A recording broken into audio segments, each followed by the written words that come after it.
In Sheridan, Wyoming, we're continuing on, there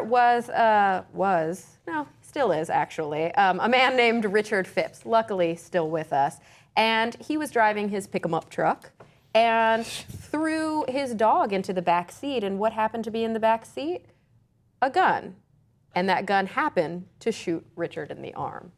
So I think this is a good lesson in gun safety here, that maybe pets and guns with the safety off don't mix. I think that the real tragedy here is that they hadn't properly trained the dog to operate guns He should have gone first. to Machine Gun World. Exactly. You need the proper training. My dog's a German Gun Shepherd or a America. Belgian Shepherd, and she would know how to handle the gun. She's a smart dog.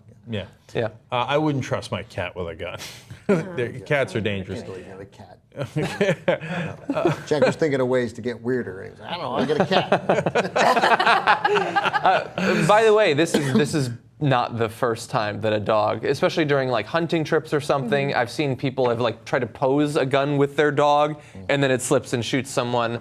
Animals and guns don't mix, except when animals are being targeted by guns, and then you get something delicious out of it.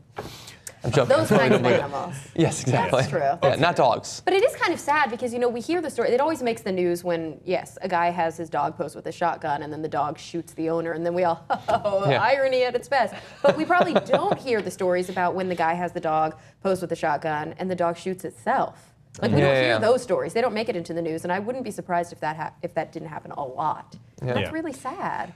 Well, not a lot. It's still a dog. It's still got to be a peculiar set of circumstances. It's going to get the dog to actually pull the trigger. Okay. A lot. I'll give you that. Yeah. So the real point.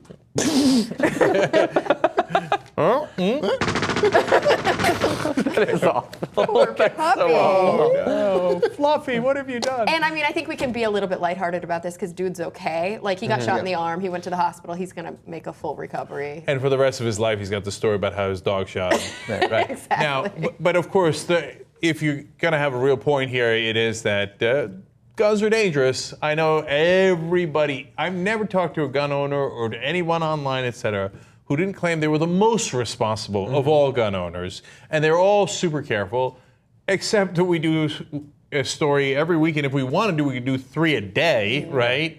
Of people who had their kids shoot them, or the dog shoot them, or they shot themselves. They left it in the toilet. The safety trainer who was doing a safety experiment falls out. It shot himself in the balls. Yada yada yada. Because it turns out guns shoot people, and you could and anybody who knows that in real life people are careless, right? Even about things that matter. Even when you're driving a car, oftentimes people are careless. That could hurt people, etc.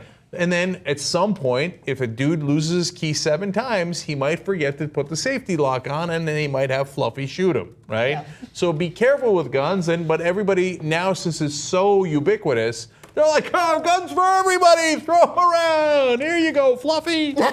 When we talk about gun control and gun safety, we're not coming to take your guns. We're talking about protections. We're talking about having limits. We're talking about having rational conversations that are based on evidence. By the way. Watch out for Mank. I'm coming. Watch out. He's coming Mank for wants guns. her gun. Okay, by the way, Watch out, they have machine guns. Dogs would shoot you like this. Cats would shoot you like this.